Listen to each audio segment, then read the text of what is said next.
반갑습니다. 네, 반갑습니다. 네, 오늘 질문 하나 읽어보겠습니다. 안녕하세요, 스님. 저는 불자는 아니지만 생활 본문에는 관심이 많아 즐겨보곤 하는 시청자입니다. 궁금한 것이 있어 이렇게 질문을 드립니다.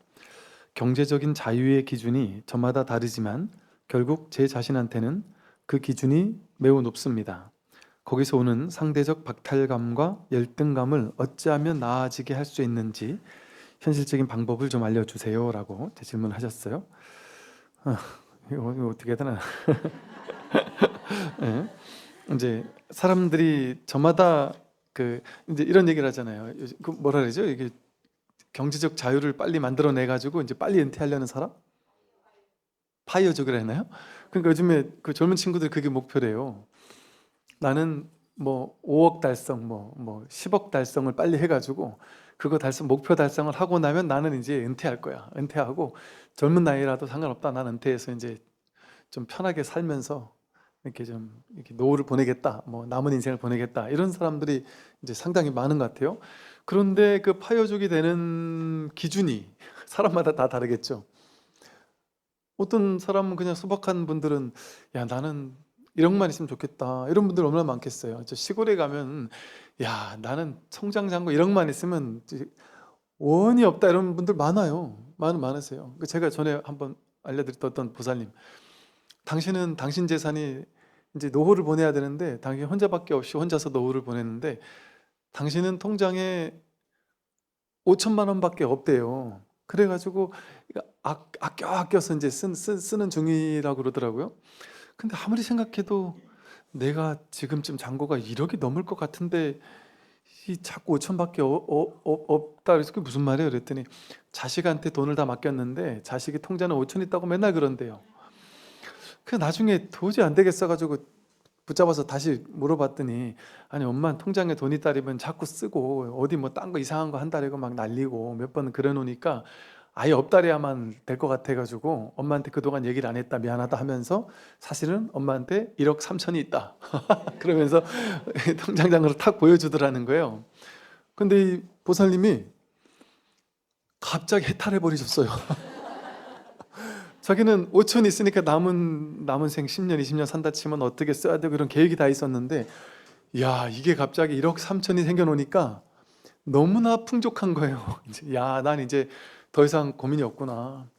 근데 그분이 연세가 있는데도 아직도 뭐 이런저런 일을 하세요. 근데 그전에는 어쩔 수 없이 나오라기 전까지는 간병도 하고 하시는데 내가 끝까지 힘들어도 가서 버텨야지만 나 힘들어 죽겠는데 가서 하는 그 약간의 비참함?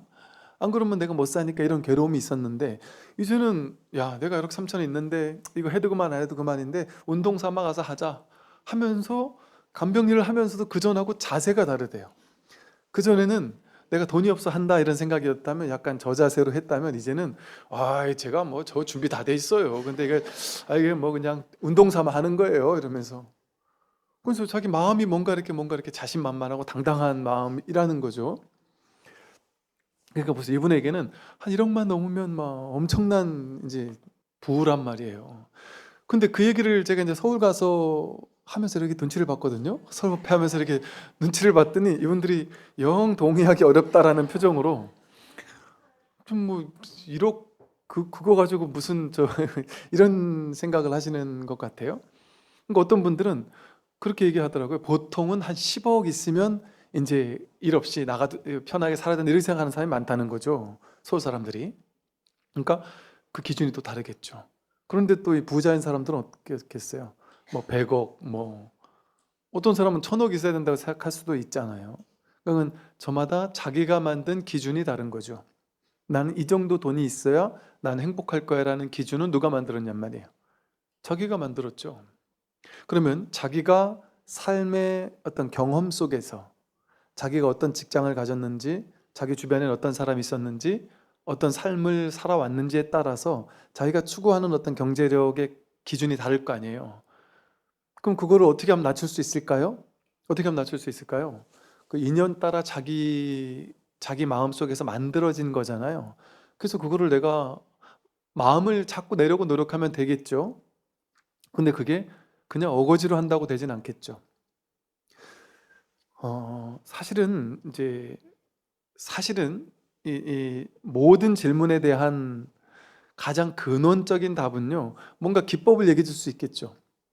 좀 더 뭐 무소유 관련된 책을 읽어보세요. 그거 어차피 그거 있다고 해서 죽을 때 가져가는 거 아니지 않습니까? 뭐 집착을 좀 비워보세요. 자비와 사랑이 중요하고 나눔의 가치가 얼마나 좋은지를 깨달으세요. 뭐 어쩌고 얘기해봐야 한 귀로 듣고 한 귀로 흘려지죠. 내게 안 된단 말이에요. 그럼 근본적으로 어떻게 해야 바뀔까요?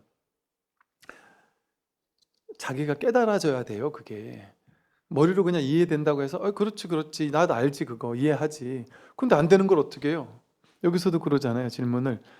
어떻게 하면 이 박탈감을 해결할 수 있는지 현실적인 방법을 알려주세요. 방법을 알고 싶어 한단 말이에요. 근데 그런 현실적인 하나의 어떤 기법 같은 걸 알려준다고 해서 그게 실질적으로 바뀌지 않아요. 빠르게 현실적으로 바뀔 수 있는 기법, 방법 같은 것들을 알고 싶어 하지만 그것도 욕망이고 욕심이에요. 그 근원적으로 깨달아져야 돼요. 그렇게 되면 어떻게 되느냐? 뭐 어떻게 해야 될까요? 내가 지혜가 무엇인지를 알아야 돼요. 이 삶의 이치가 어떤 건지, 내가 그렇게 꿈꾸는 돈과 명예와 권력 같은 것들, 또는 뭐 물질적 자유에서 해탈하는 그 기준, 돈이 얼만큼 있어야 된다는 그 기준, 그것이 실체가 무엇인지, 그것의 진실이 무엇인지, 그 기준에 그 마음이 어디서 생겨난 것인지, 그것이 실체가 공하다라는 사실을 자기가 스스로 깨닫지 않고서는 힘이 없어요. 그냥 얄팍한 방법 가지고서 다양한 방법으로 자기 암시도 할 수 있고 뭐 그러겠죠. 연불처럼 되뇌일 수도 있겠죠. 돈은 중요하지 않아 하면서. 그게 그렇게 큰 근원적인 방법이 되겠냔 말이죠. 그래서 사실은 이게 참 어떻게 보실지 모르겠지만 모든 문제를 해결하는 가장 근원적인 모든 문제의 해결은 자기 마음을 깨닫는 거예요. 왜 그럴까요? 내가 그렇게 추구하던 모든 것들, 돈과 명예와 권력과 그 모든 것들이 전부 다 근본 성품은 다르지 않단 말이에요. 공하단 말이에요. 그게 전부 다 오온이에요. 분별 상이란 말이에요. 분별하는 모든 것들, 생겨나고 사라지는 모든 것들, 그 모든 것들이 어떤 것인지 그 진실을 깨달아야 된단 말이에요. 그렇게 되면 그냥 저절로 집착이 놓여지고, 또 그러고 나서는 내가 기준이 높아도 상관없고 낮아도 상관없어요. 그 기준에 집착하지 않으니까. 돈이 있어도 괜찮고 없어도 괜찮단 말이에요. 그러면서도 최선을 다해서 돈을 벌 수 있어요. 돈에 집착하는 것 없이 돈을 벌 수 있으니까 그게 진짜 자유죠. 모든 상이 이게 상이었구나, 허상이었구나, 분별상이었구나를 바로 보게 되면 그게 바로 열반이고 해탈이에요. 모든 기준이 사라져 버려요. 그러니까 이게 진짜 해탈이에요. 이게 가장 근본적인 방법이지, 얄팍한 어떤 그 방법, 이걸 따로 찾을 수가 없습니다. 오늘 이제 육조단경과 마음공부 또 보겠습니다. 이제 지난번에 자심중생, 자심번뇌가 끝없으나 끊어내기를 서원합니다까지 했고요. 오늘 이제 사홍서원의 세 번째예요. 자성의 법문이 끝없으나 다 배우기를 서원합니다. 자기 성품 보세요. 자성법문이라 그랬어요. 자기 성품 가운데, 자기의 스스로의 성품 가운데에 법문이 끝도 없이 있단 말이에요. 그걸 다 배우기를 서원한다. 처음에는 우리가 자기에게 법이 없잖아요. 자기에게 법이 없으니까, 법에 대한 어떤 눈뜸이 없으니까 자기에게서 법문이 나올 수가 없죠. 그러니까 어쩔 수 없이 힘이 없을 때는, 자신에게 법이 없을 때는 법이 있는 사람의 법문을 듣는 거예요. 부처님께서 말씀하신 그 법문에 귀 기울이는 거예요. 그 바깥에 있는 법문을 듣는 거죠. 처음에는 어쩔 수가 없이 자기에게 법이 없으니까. 없는 게 아니라 있음에도 자기가 확인하지 못하고 법을 보지 않고 분별만 보니까요. 무분별심이 있는데 이 무분별심을 쓰면서도 쓰는 줄 모르니까, 무분별심이 있으면서도 무분별심을 못 보고 분별심만 쓰고 살잖아요. 그러니까 어쩔 수 없이 무분별지를 설하는, 경전의 가르침을 듣는 거예요. 처음에는 법문을 듣는단 말이죠. 그러다가 문득 이 법문을 계속 듣다 보면 이게 왜 들리는 줄 아세요? 여러분 신기하게 요즘에 기독교 천주교 믿는 사람들이 이 불교 TV 많이 봐요. 불교 법문, 스님들 법문을 많이 들어요. 신기하게도. 근데 그게 신기한 게 아니라 10년, 20년 전에 벌써 그 서양에서는 이미 그런 일이 시작된 지가 오래예요. 타종교 신자분들이 이 마음 공부하고 명상, 선 공부하는 것이 벌써 10년, 20년 전부터 외국은 그랬다래요. 제가 그게 되게 그전에 그때는 안 믿어지더라고요. 기독교 마음으로는 기독교 천주교를 믿는데 뭔지 모르게 정신적인 의지처는 이 불법 공부고 이 수행을 하는 사람들이 서양에 많다는 얘기를 하길래 에이 설마 그게 어떻게 가능하지 이렇게 생각했거든요. 요즘 보니까 그게 맞았네. 그게 이제는 한국에도 마찬가지네 그 생각이 들어요. 정말 많은 분들이 믿고 저한테 질문하시는 분들도 보면 타종교인들도 정말 질문을 많이 하시거든요. 그래서 이제 한참 상담하면서 얘기하다 보면 이분들 입에서 저한테 얘기를 한참 하시다가 목사님, 신부님 막 이렇게 얘기를 하기도 해요. 막 얘기를 하다가 그렇게 이 법문을 많이 듣는 이유가 뭔지를 아세요? 불교 법문이 낯설지 않은 이유가 있어요. 불교 법문이 불교라는 종교를 얘기하는 거면 좀 이질적이다고 느낄 수가 있어요. 그런데 가만히 잘 들어보면 종교가 다른 사람도 이게 왜 들리느냐 하면 이게 이질적인 얘기하는 게 아니라 자기 얘기하는 거거든요. 자기 마음 얘기하는 거거든요. 나와 상관없는 얘기는 하나도 하지 않는단 말이에요. 불교 교리가 전부 다 자기를 보게 하는 얘기고 자기 괴로움을 해결하는 얘기고 내가 왜 괴로운지를 깨닫게 하는 얘기예요. 전부 다. 5운 12초 18개 연기법 사성제 3법인 12연기 중도 전부 다 자기 괴로움을 어떻게 해결하는지에 대한 상상할 수 없었던 놀라운 지금 현대 심리학 심리치유에서 모르는 몇 발 앞서가는 그런 이야기들을 이 불교에서 이야기를 하고 있단 말이에요. 그러니 이게 이질적이지가 않아요. 누구라도 법문을 처음 듣는 사람도 문득 한번 마음을 열고 듣게 되면 여기에 그냥 마음이 내가 왜 이러는지 모르겠어요 이런다니까요. 종교에 관심 없던 사람이 저는 종교에 관심 없고 난 종교하는 사람들을 아주 경멸했었다고 그런 사람도 있어요. 그래서 이 사람들이 무종교라든지 타종교인들이 처음에 이 공부에 나도 모르게 가슴이 여기에 막 끌려서 자꾸 법문을 듣게 되는데 이러고 싶지 않은 거예요. 이게 인정이 안 되는 거예요. 자기는 현실은 자꾸 법문을 듣고 있는데 속으로 자꾸 거부를 하면서 남들한테 인정하고 싶지 않다 그래요. 그래서 누가 그 얘기를 하던데 뭐래죠? 연예인들 이렇게 덕질을 하는 사람들이 자기가 덕질하는 게 처음에는 인정이 안 된대요. 내가 어떻게 저런 연예인한테 덕질을 할 수가 있지 이 나이에? 말도 안 돼 하면서 덕질한다는 것을 부정하는 부정기가 있대요. 그러면서 그러더라고요. 그분들이 처음에 이 법문을 자꾸 들으면서 불교 TV를 자꾸 보면서 내가 지금 교회 성당 다니는데 왜 자꾸 불교 TV를 보지 하면서 인정을 안 하는 시기가 있대요. 부정기를 거친대요. 부정기를 거치다가 나중에는 이제 더 이상 내가 부정할 수가 없구나. 그 왜 그런지 이제는 알겠다. 아, 이거는 불교 얘기가 아니라 자기 얘기였구나. 불교는 이거 어떤 하나의 종교 얘기가 아니라 누구나 자기 깨닫는 일이고 자기가 누군지를 확인하는 일이고 자기가 자기 괴로움에서 해결되는 얘기구나. 불교에서 말하는 해탈 열반이 해탈은 자기를 괴롭게 하는 자기를 묶고 있는 분별망상에서 자기가 벗어나는 얘기잖아요. 거기 종교적인 뉘앙스가 없어요.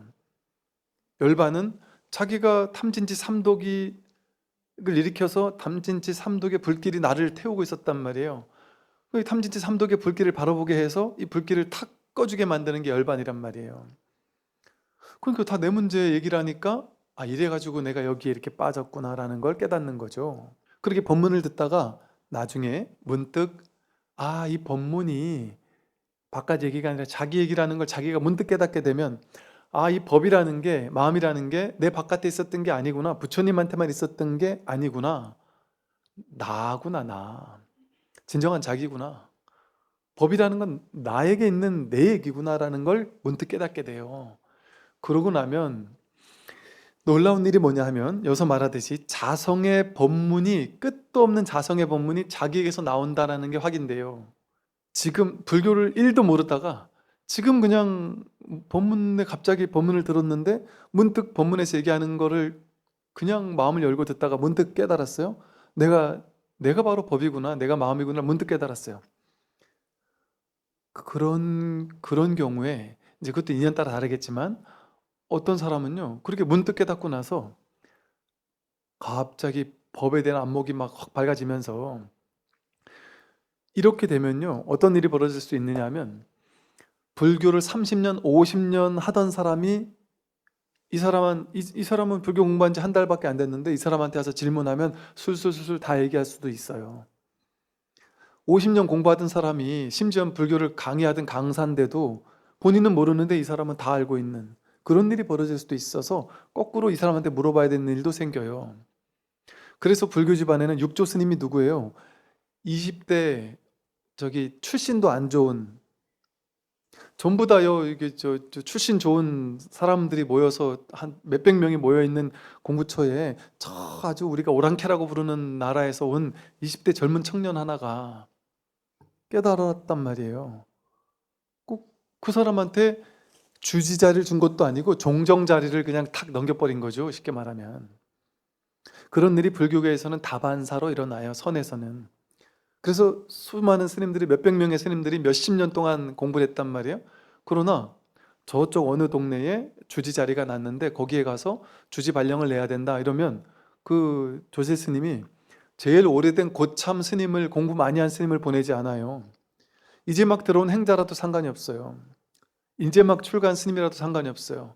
그냥 거량을 해가지고 진짜 법의 안목이 있는지를 본 다음에 법의 안목이 있으면 출가한 지 얼마 안 된 사람이라도 주지로 보낸단 말이에요. 이러한 불교 집안 안에서의 선에서의 파격이 가능한 이유가 뭐겠어요? 자기 안에 법이 드러나는 거라서 그래요. 이건 바깥에서 보충하는 일이 아닌 거예요. 지식 공부는 도서관에서 공부를 많이 해가지고 내 안에서의 지식을 늘려야지만 많아지는 공부잖아요. 이 공부는 바깥에서 도서관에 가가지고 갖다가 머릿속에 집어넣을 일이 없단 말이에요.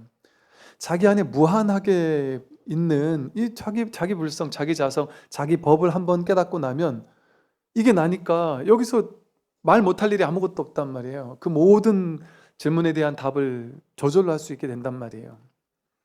법이 자기 안에 그냥 완전히 충만해 있는 것이 그대로 드러나는 거예요. 자성의 법문이 끝도 없는 이 법문을, 이건 배우기를 서원합니다라고 여긴 방편으로 말을 했지만 배울 게 있는 게 아니에요. 이미 다 배워져 있는 자성의 법문이 저절로 우러나오는 거예요, 이 공부는. 그래서 이게 유일무이한 이 세상에서 이런 공부가 없어요. 자성의 법문을 배우는 거예요, 이거는. 남들의 법문 듣는 게 아니고, 처음에는 내가 힘이 없으니까 남들의 법문, 법에 있는 사람의 스승의 법문을 듣지만 나중에는 결국 그렇게 평생을 스승의 법문에 기울이려고 이 공부하는 게 아니에요. 나중에는 하산해서, 스승에게서 하산해서 자기 법문을 자기가 할 수 있는 사람이 되려고, 자기 안에서 무한한 법문이 우러나오게 하기 위해서 이 법문을 공부를 하는 것이죠. 그러니까 이 세상에 유일무이한 공부예요, 이 공부가. 놀라운. 그게 이 공부예요. 이게 신기한 공부예요. 그래서 여기서 말한 것이 그거예요. 자성의 법문이 끝없으나, 왜 그럴까요? 법문이란 게 없어요. 이제 법이라는 걸 깨달으면 자기는 법이라는 생각이 없어요. 어디도 묶여있지 않을 뿐이지. 법문을 설한다는 생각도 없어요. 내가 법을 편다는 생각도 없단 말이에요. 그러나 질문을 하면 그냥 답이 나오는 거죠. 왜 그런지 훤히 보이니까. 그 사람이 어디에 묶여있는지가 보이니까 그 사람이 묶여있는 것을 해결해 주는 것 뿐이죠. 그러니까 그걸 다른 사람들은 법문이라고 이름했을 뿐인 거죠. 그래서 자신의 안에 자성의, 이 자성 속에 있는 법문, 이거 공부하는 거예요. 이 끝없는 자기 안에서 우러나오는 이 법문, 이것이 이제 우리를 끌고 가요. 이제 이 견성 이후의 보임이라는 공부는.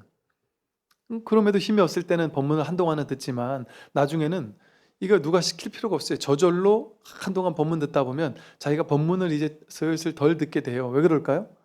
점점 덜 듣게 돼요. 처음엔 매일같이 몇 시간씩 듣다가 나중에 점점 줄어들다가 나중에 일주일에 한 번 듣다가 나중엔 더 이상 안 들을 때가 스스로 찾아와요. 왜 그럴까요? 이제는 남의 법문 안 들어도 자기 안의 법문이 너무나 선명하니까. 그게 자성 법문이 끝없으나 다 배우길 선한다. 저절로 배워지는 거예요. 그 다음 마지막으로 자성불도가 위에 없으나 이루기를 서원합니다. 불도가 어디 있어요? 부처님이라는 부처님의 도가 어디 있어요? 이 자기 성품 가운데 있단 말이에요. 마음, 법, 주인공, 불성, 열반, 해탈, 본래 면목, 이게 어디 있냔 말이에요. 이 자기 성품 가운데 있단 말이에요. 자기 성품 이러니까 이 몸을 나라고 생각하니까 자성, 자기 성품이니까 이 몸 안에 있나 보다 이렇게 생각하는데 여기는 내외가 둘이 아니에요. 내외 명철 이래서. 안팎이 둘이 아니에요. 안팎이 둘이면 안 있고 밖에 있는 거잖아요. 이 허공법계, 허공법신 전체가 바로 자기예요. 그러니까 이 불도가 위 없어. 이거 이상 공부는 없단 말이에요. 이 불도가 위 없으나 이걸 이루길 서원한다. 이거 이상 공부가 없단 말이에요. 부처님이 너무나 명백하고도 당당하게 무상정등 정각, 안욕따라 삼맥삼볼 이렇게 얘기한 이유가 있어요. 이것보다 더 높은 것도 없고 이것보다 동등한 것도 없고 이거 같은 바른 깨달음이 없다. 이 이상이 없다 이런단 말이에요. 그래서 불교에서는 불교 공부하는 사람들은 다 이렇게 얘기를 하죠. 나는 언제든 불교보다 더 훌륭한 진리가 있으면 갈 준비가 되어 있는 사람이다. 난 전혀 불교에 집착 같은 거 없다. 이게 진리니까 믿는 것이지 이거보다 더 나은 진리가 있으면 당연히 글로 가는 게 그게 불법이지. 그런 얘기를 누구나 해요. 그런데 그렇게 해서 나는 더 위대한 진리에 갔다는 사람을 본 적이 없어요. 듣도 보도 해본 적이 없어요. 왜냐면 이걸 저희가 이제 우리는 불교라고 이름을 줘서 그런데 이건 불교란 이름에 가둘 수도 없어요. 이건 위없는 깨달음이라서 그래요. 이 위없는 깨달음이 불교 안에 있는 게 아닌 거예요. 이 법신 편만한 온 우주 법계 전체가 이 법이고 모든 사람이 깨닫는다면 이 마음 하나 깨닫는 거고 이 법 하나 깨닫는 거예요. 그럼 모두가 똑같은 이거 하나를 깨닫는 거예요. 목사님이 깨닫든 신부님이 깨닫든 스님이 깨닫든 똑같은 거 하나를 깨닫는단 말이에요. 결국 이 자리를 확인하면 같은 공부 자리란 말이죠. 그래서 이 불도가 위 없어요. 이 이상 없어요.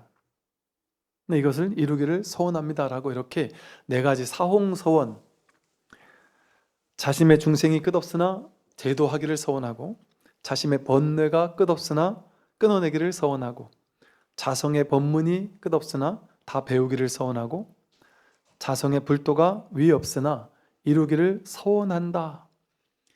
이게 중도예요. 팔정도고. 이 사홍서원의 길이 중도의 길이에요. 우리는 절에 가면 법회 시작할 때 삼귀의 하죠. 마지막 법회 끝날 때 사홍서원하죠.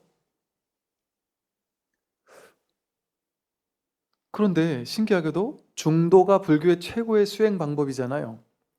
그런데 중도를 어떻게 하는지에 대한 방법은 안 가르쳐 주는 것 같아요. 그런데 법회 시작할 때 삼귀 하는 게 중도고 법회 끝날 때 사홍서원하는 게 이게 중도예요. 발안욕따라 삼맥삼볼이 최상의 깨달음을 얻겠다라고 마음을 내라 하는 게 발안욕따라 삼맥삼볼이 이게 중도예요. 금강경에서 말하는 또 발보리심, 화엄경에서 말하는 발보리심, 보리가 깨달음이에요. 깨달음을 얻겠다라고 마음을 내는 마음, 그게 발보리심이거든요. 이게 중도예요. 또 이 네 가지를 사홍서원, 서원하는 거, 이게 중도예요. 다 마음으로 하는 거잖아요. 어떤 기술이 아닌 거예요. 열심히 갈고 닦아야 되는 게 아닌 거예요. 그럼 마음으로 간절하게 바라는 거예요. 이게 중도예요. 이 마음으로 발심이 제대로 돼 있으면 이 중도가 제대로 실천이 돼 있으면 그 다음부터는 겉으로 뭔가를 하고 안 하고가 중요한 게 아니에요. 마음에서 공부는 이루어지니까요. 그러니까 이런 식이에요. 어떤 사람이 어느 날 문득 법문을 듣고는 아, 이런 공부의 길이 있구나. 내가 몸과 마음이 아니다. 이게 내 정확히 머리로 이해는 하지 않지만 머리로 이해하는 건 의미가 없어. 정말 왜 그런가? 정말 가슴으로 온몸으로 그냥 궁금해하는 그 가슴으로 그냥 꽉 막혀서 궁금해하고 그럼 내가 누굴까? 내가 무엇일까? 여기에 대해서 정말 내 안에서 답이 있다고 하니 자기 본래 구족된 법이 있다고 하니 스님들은 이렇게 손가락 하나 들고 하면서 이게 다 법이라고 하니 왜 법일까? 그냥 온통 모르겠는 것밖에 없단 말이에요. 그거로 그냥 콱 막혀 있는 거예요. 그래서 아침에 눈 뜨면 아, 뭐지? 오늘도 모르겠네. 모르겠는데 할 건 없잖아요. 수행 방법이 없잖아요. 할 건 없으니까 뭐 하겠어요? 대부분 그렇잖아요. 눈 딱 떴는데 제일 먼저 하는 게 뭐예요? 법문부터 틀어놓는다니까요. 자기가 하고 싶어서 하는 게 아니에요. 여러분한테 이렇게 하라고 시키지 않는단 말이에요. 그런데 나중에 제가 이래 여쭤보니까 다 그래요. 여기 발심이 되어 있는 사람은 아침에 눈 뜨고 제일 먼저 하는 게 법문 트는 거예요. 자기 전에 TV 끄고 누워가지고 법문 듣다, 요즘엔 유튜브 기능이 법문을 딱 틀어놓고 거기에 이게 취침 기능이 있어서 30분 이렇게 해놓으면 법문이 들리다가 30분에 자동으로 꺼지는 기능이 있어요. 그리고 또 일하다가 점심시간 밥 빨리 먹고 한 30분 남은 시간에 주변에 산책하면서 탁 법문을 듣고 퇴근 시간에 출근 시간에 1시간 출근 퇴근길이 그렇게 짜증 났었는데 야, 이제는 집에 멀리 이사 가도 상관없다. 옛날에는 서울에서 멀리 벗어나면은 퇴근 때문에 짜증이 났었는데 야, 이제는 출근 시간이 멀어지고 차가 막히니까 더 오래 법문을 들을 수 있구나. 이게 그렇게 행복하다는 거예요. 그래서 옛날에 집을 멀리 어쩔 수 없이 집 멀은 곳에 살 때 되게 자괴감이 들었는데 이제는 자괴감은커녕 집이 먼 게 너무 행복하다고. 오롯하게 온전히 법문 들을 수 있는 시간 하루에 서너 시간이 확보가 되는 게 얼마나 놀라운 일이냐. 이거 절에 가서 하루 종일 수행만 하라 해도 그렇게 온전히 못한다. 그렇게 중도 아닌 중도를 실천하게 된다니까요. 그러니까 이게 법문 듣는 게 중요한 게 아니라 마음이 그만큼 간절하다는 거 아니에요. 발심이 간절하고 중도가 간절한 거예요. 그러니까 간절하게 뭔가 발심이 되어 있는데 그 사람한테 당신 요즘에 수행하시나요? 라고 물어보면 뭐라고 대답해요? 수행해요. 이런 얘기 아무도 안 해요. 자영이는 수행하는지도 몰라요. 난 법문 듣는 것밖에 없는데 그냥 간절히 궁금해하는 것밖에 없는데 모르겠는 것밖에 없는데 모르니까 까보고 답답하고 미치겠고 난 오늘도 허탕쳤구나 하고 막 허탈하고 그 다음날 또 뭔가 이게 궁금하고 이거밖에 없으니까 수행한다라는 말도 못해요. 어디 가서. 즉 수행하되 수행함이 없이 수행한단 말이에요. 하되 함이 없이 하게 되고 길 없는 길을 나도 모르게 걸음 없이 걷고 있단 말이에요. 그게 진짜 중도예요. 상을 내지 않고 공부를 하게 된단 말이죠. 그게 바로 화두예요. 진짜 화두가 들린 사람의 하루 살림살이에요. 그게 생활 속의 화두고 생활 속의 선이에요. 그게 바로 선명상이에요. 선에 딱 화두가 제대로 들려 있으면 나도 모르게 그냥 일 열심히 하지만 틈나는 대로 그냥 이 법문 듣게 되고 나도 모르게 하늘을 바라보면서 아무 생각 없이 허탈하게 그냥 멍 때리고 있으면서 그냥 궁금해 죽겠는 거예요. 이게 화두가 들려있는 선명상이라니까요. 그리고 나도 모르게 그냥 분별 따라가 봐야 그게 망상이라는 걸 내가 공부해서 아니까 분별할 때마다 그냥 잠시 분별을 쉬고 그냥 고요한 속에 잠시 있어주는 시간. 잠시 있으면 어떤 일이 벌어져요? 해석하지 않은 채 모든 소리가 들리고 모든 게 보이고 모든 감각이 느껴지고 들어오고 나가는 숨이 알아차려지고 생각의 내용물이 온갖 혼란스러운 생각이 왔다 갈 때 그 생각 따라 왔다 가는 게 아니라 그 모든 생각이 왔구나 하고 알고 가는구나 하고 알고 생각이 많아서 혼란스럽구나라고 비추고 오늘은 생각이 없어 고요하구나라고 알아차리는 이 비추는 마음에는 혼란도 없고 시비도 없잖아요. 시끄러운 게 없거든요. 거기에 나도 모르게 이렇게 있단 말이에요. 그게 선명상이죠. 이게 공부죠. 이게 중도죠. 이 중도는 내가 한다는 생각이 없어요. 저절로 하게 되는 거예요. 이게 얼마나 뭐랄까 강력한 공부인 줄 아세요? 이렇게 공부를 한다니까요. 이게 진짜 중도의 길이에요. 진짜 공부의 길이고. 공부 이렇게 하는 거예요. 그러니까 이게 하되 함이 없이 하는 거예요. 상 없이 공부하는 거예요. 수행자가 내가 수행하는 사람이야 라고 상을 내고, 나는 기도도 많이 했고 연불도 많이 했고 독경도 많이 했고 하루에 몇 시간 앉아 있어. 그거는 상을 가지고 하는 공부잖아요. 그거를 서구에서는 영적인 물질주의 이런 식으로 표현을 해요. 수행의 결과물을 끌어모으는 걸 수행이라고 착각하는 사람들. 나는 어디 가서 어떤 수행대 봤어. 어떤 스님한테 화두도 탔어. 어떤 명상센터에 가서 뭐도 해봤어.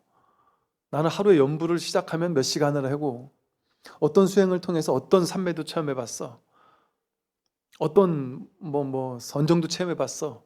하는 것을 아주 자신의 공적인 것처럼 과시하면서 자꾸 그 어떤 경력을 끌어모으는, 수행의 경력을 끌어모으는, 그게 영적인 물질주의라고 해서, 영적인 유물론이라고 해서 가장 해서는 안 될 거란 말이에요. 그게 공부에 가장 방해가 되는 거예요.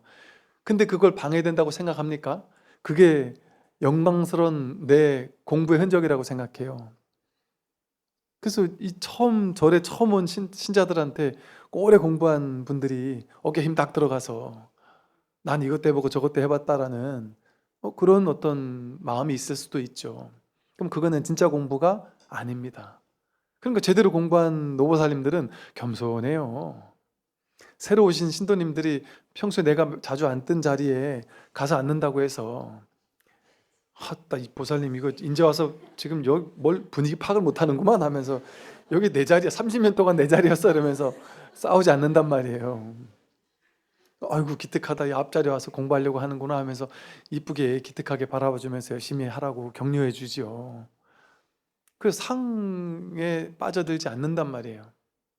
내가 공부 이렇게 한 사람이고 몇십 년 동안 공부했고 이런 상이 없죠. 그 상이 있으면 그건 공부 거꾸로 한 거죠. 상의 영모에 있잖아요. 상을 깨는 게 공부인데 내가 공부 많이 한 사람이다, 오래 한 사람이다는 상에 사로잡혀 있으니까 전혀 중도와는 거리가 먼, 수행이라는 끌고 모으는 영적인 유물론, 물질주의에 사로잡혀가지고 중도와는 어긋나는 유의조작의 길을 걸었던 거죠. 유의조작의 공부는 진짜 공부가 아니에요. 무의행의 공부가 진짜 공부죠. 무의, 하되 함이 없이 하는 거예요. 이게 진짜 중도의 길이다. 이런 사람은 어떻겠어요? 연불하더라도 연불한 바가 없고, 독경하더라도 독경한 바가 없고, 오래 앉아있어도 앉아있었다는 마음이 없어요. 기도를 많이 했어도 기도했다는 생각도 없고, 그러니까 하되 함이 없이 하면 모든 수행 명상이 전부 다 제대로 된 중도가 돼요. 그러니까 중도는 연불하면서도 중도가 되고, 좌선하면서도 중도가 되고, 기도하면서도 중도가 되고, 전도지하면서도 중도가 되고, 길을 걸으면서도 중도고, 운전하면서도 중도고, 횡주자와 어묵동정 간에 항상 화두가 들려 있단 말이에요.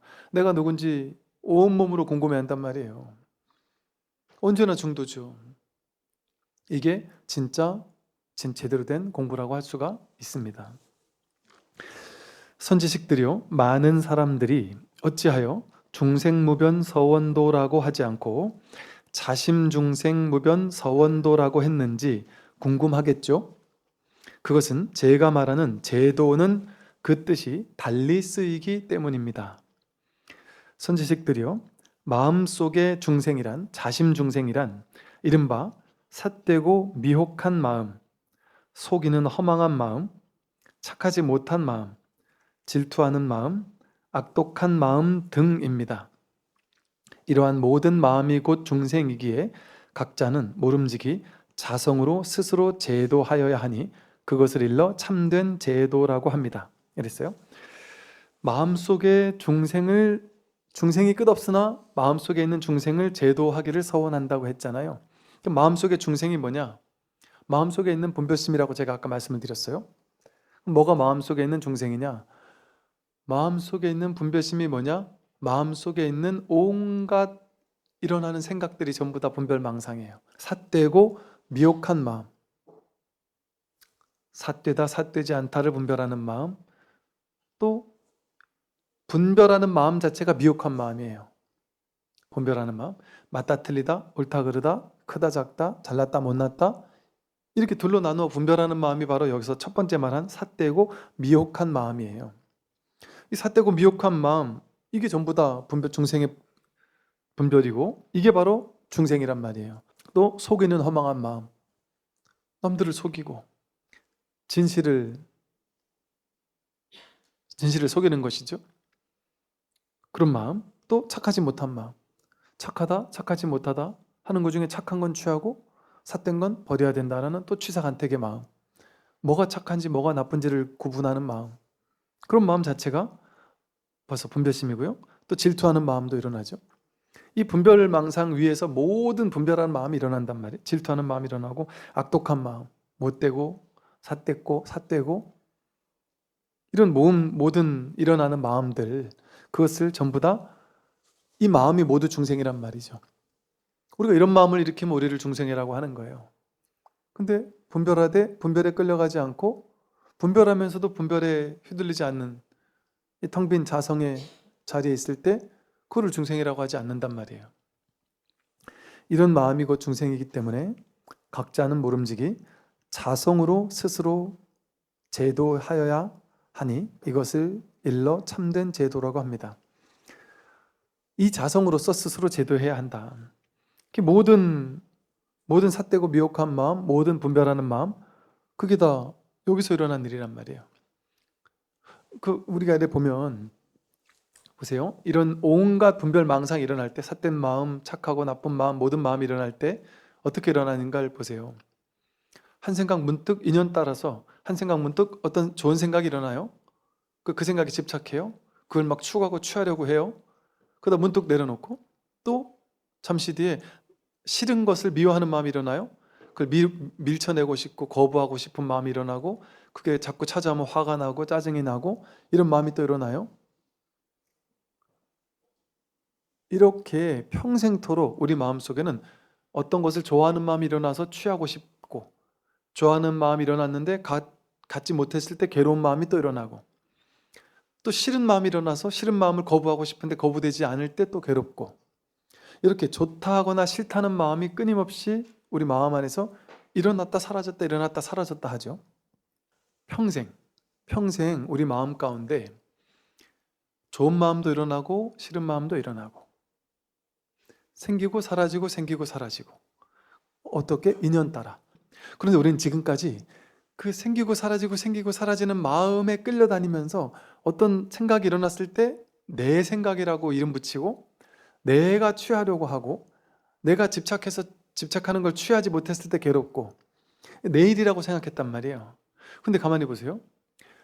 옛날엔 우리가 학교 다닐 때는 성적을 원했고, 이성을 원했고, 이 생각을 원했고 저 생각을 원했고, 지금은 그 생각이 없어지고 또 다른 걸 원하잖아요. 즉 원하는 생각이나 온갖 생각들은 생겨나고 사라지고 생겨나고 사라졌잖아요.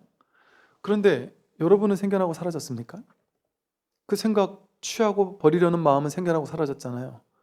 어딘지 모르지만 여기서 생겨났다가 여기로 돌아갔잖아요. 어디로 돌아간지 모르지만 그 한 생각이 일어났다가 사라졌어요. 어디서 그 생각이 올라왔고 어디로 돌아갔을까요? 명확히 알 수 없지만 분명하게 요 눈앞에 어딘가에서 생겨나고 사라졌어요. 근데 생겨날 때 생겨난 줄 알고 사라졌을 때 사라진 줄 알고, 그 생겨난 마음이 올라왔을 때 올라오는 걸 이렇게 알아차리는 그 마음은 오지도 않고 가지도 않아요. 이 마음 바탕 위에서 오만 가지 생각이 전부 다 생겨나고 사라졌죠. 근데 우리는 지금까지 살면서 이 마음 바탕 위에서 생겨나고 사라지는 마음의 내용물, 분별의 내용물에 끌려다니면서 울고 웃고 취하고 버리고, 취해지지 않을 때 괴롭고 싫은 게 올 때 괴롭고, 그러면서 괴로웠잖아요. 왜 괴로웠냐? 마음 위에서 일어나는 온갖 분별 망상에 끌려다니니까 괴로웠단 말이에요. 그런데 그렇게 왔다 가는 모든 생각 분별 망상은 왔다 가는 거였어요. 진정한 내가 아니란 말이에요. 그런데 그 모든 것을 비추고 있고 알아차리고 있고 보고 있는 이 마음 하나가 변하지 않잖아요. 그 왔다 가는 생각은 내가 아니잖아요. 내 생각이 아니잖아요. 여기서 일어나고 사라질 뿐이잖아요. 그건 내가 내 거라고 취했을 뿐이지 취하지 않으면 그건 내 거가 아니에요. 왔다 가는 것일 뿐이에요. 그래서 모든 것이 오고 가는 건 내가 아니다.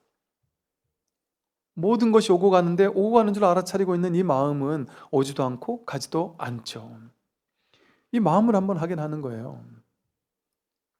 그 모든 것은 다 여기 속에서 오고 가는 거란 말이에요.